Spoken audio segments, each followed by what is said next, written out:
Welcome back to the Empty Pantry. I'm Amy, and I'm here to help you make tasty, budget-friendly meals. When it comes to saving money on groceries, breakfast is one of the easiest meals to plan and prepare in advance. Not only can you make breakfast foods easy in bulk, you can also ensure they cost less than $1 a serving. In this episode, we're going to explore 4 delicious, budget-friendly breakfast options. We'll be making some French toast sticks, some mini banana pancakes, some egg and cheese muffins, and some egg and cheese burritos. These recipes are perfect for busy mornings, and with a little batch preparation, you'll have a week's worth of breakfast ready to go. So hit subscribe and let's get cooking. Egg and cheese breakfast burritos. Starting by cracking your eggs in a bowl. I'm doing 6 burritos, so I'm going to crack 6 eggs into a mixing bowl. This way I can catch if any shells get into the bowl. Add some milk. This will make your eggs light and fluffy. I'm only putting like a 1/4 cup of milk in there, and then we're just going to beat it until they're really combined. This would also be the time to add your salt and pepper. Then grating some cheese. If yours is not already grated, that was about 2 cups of cheese. Into a fry pan, a little bit of butter, and then I'm putting some green onions and some bell peppers in there to start sauteing. You can use whatever type of peppers or onions you like.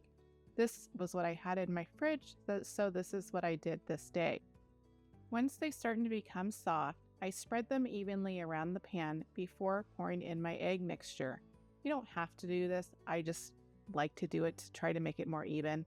And then I'm just gently moving the eggs around. I want them to be nice and fluffy, so I don't want to move them around too much. I'm just kind of scraping the bottom of the pan. Continue to do this until they're done, and then evenly distributing them in the pan. This is an extra step I like to do. It just makes meal prep easier. And then a little bit of cheese on there. I'm just going to do this to get it to start melting. You could do it later if you like. The heat is off at this point. I'm just trying to get the cheese to start melting.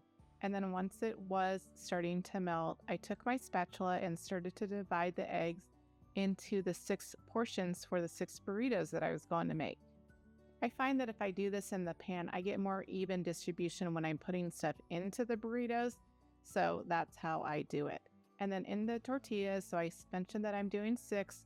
So those 6 burritos get wrapped up as you would a normal burrito and get setting those over to the side. I'm going to do one extra step at the end of this. It's an optional step, but it's something that just makes burritos extra good. So putting them on a cutting board, I'm not going to wrap them yet because I'm going to grill them and get a nice crust on the outside of them. So on a dry griddle that's nice and warm, I'm going to set my burritos with the seam side down. This step is also going to help them hold together better, and I'm just looking for them to brown. I'm not going to really cook them. So once they're brown, I flip them over, did the other side, and then wrapping them in some foil. I pre-cut 6 pieces of foil just to make this process easier. I did that when they were browning. Foil tends to hold them together better than saran wrap, but you can do either one. So there I had my burritos. One of them was missing because I put it on a plate to give to my husband. You'll see that all of the ingredients were fairly cheap. This was one of our more expensive meals, but it still came at under $1 a serving at only 86 cents each. Mini pancakes, specifically mini banana pancakes. Starting with an overripe banana, the riper the better on this. They really are more flavorful. So peeling the banana, getting the pulp in a bowl, and then just mash it. Set it aside. In another bowl, we're going to take 2 cups of pancake mix. This does seem to be just as cost effective as making it from scratch, and then 2 cups of water. It will seem thin at first, but continue to mix it. We still have to add that banana in there, which will thicken it a little bit. Once combined, add your banana into the mix, and then we're just going to stir it until that banana is thoroughly mixed through our batter. Now we have a nice pancake batter.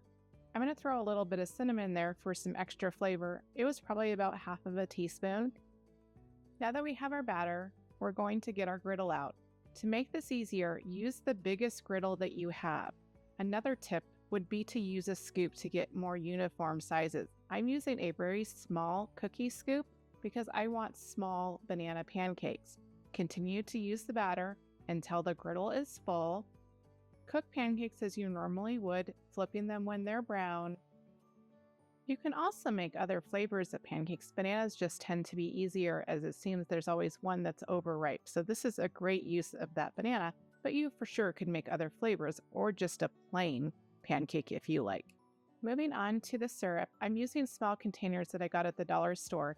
I use the cheap ones because just in case someone accidentally throws it away, I'm not too upset.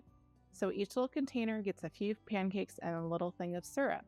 I made 6 containers of pancakes with the 2 cups of batter, and I did have a couple go missing as I was packing these. The husband may have come by and snagged a couple.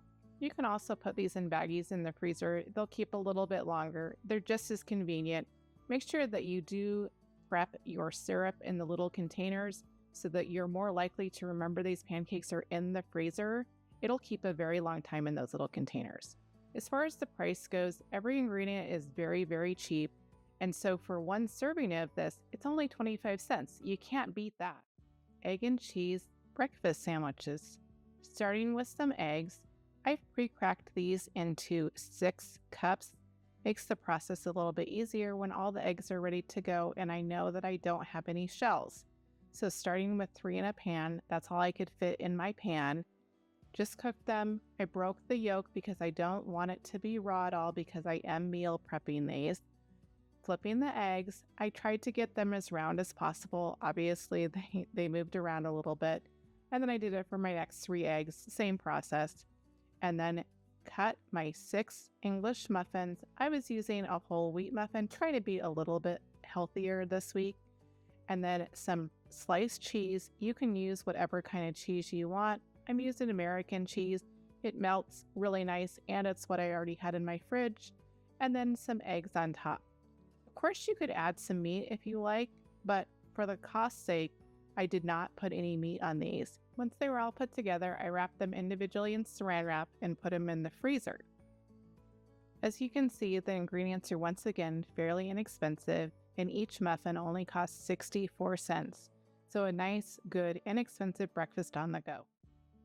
French toast sticks. This is one kids also enjoy a lot. So we're going to make a little bit different batter because we want those sticks to be able to be dippable. So starting with 3 eggs in a bowl, I always do the eggs first just to make sure I don't get any shells in them. This gives me a chance to get the shells out before the other ingredients go in. And then half a cup of flour. Like I said, we're making this a thick batter. And then half a cup of milk. A little bit different than your traditional French toast recipe. So in the milk goes, and then I mix it up with a whisk. I want to make sure that I don't have any lumps in there. A little bit of cinnamon. That was probably, I don't know, a quarter or a half a teaspoon. Add as much or as little as you like. And then I added a little bit of vanilla, just a little capful. Mix it all together until it was nice. And once we don't have any more lumps, our batter is ready to go. We take out our bread. Stale bread works great for this. I didn't have any stale bread. I'm just using a thicker, more dense type of bread. It is still a sandwich bread, but it's a little bit denser. And then I'm cutting it into sticks. Keep in mind, we're going to be eating this with our fingers, or the kiddos are going to be eating with their fingers.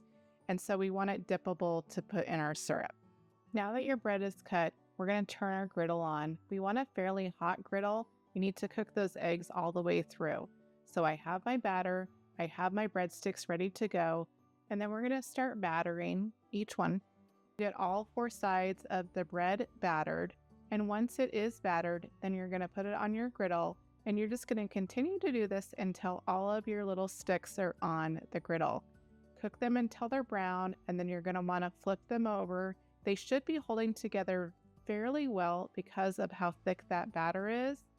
And then once they're all done, we're going to put them in individual containers with their own little syrup. I'm using those dollar store syrup containers just in case someone throws them away. I'm just putting a generous portion of syrup in each one, thinking that a person will probably dip each stick more than once. Once you have your syrup in there, put the little lid on there, and then you're going to add some sticks. Depending on who's eating this, you're going to add more or less of the French toast sticks. And then you have them all ready to go. I think this made 4. I might have had some extra left over. As far as the costs go, these were very inexpensive once again with the syrup, the bread, and the batter. Came in at only 37 cents per serving.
And hit subscribe for more budget-friendly recipes.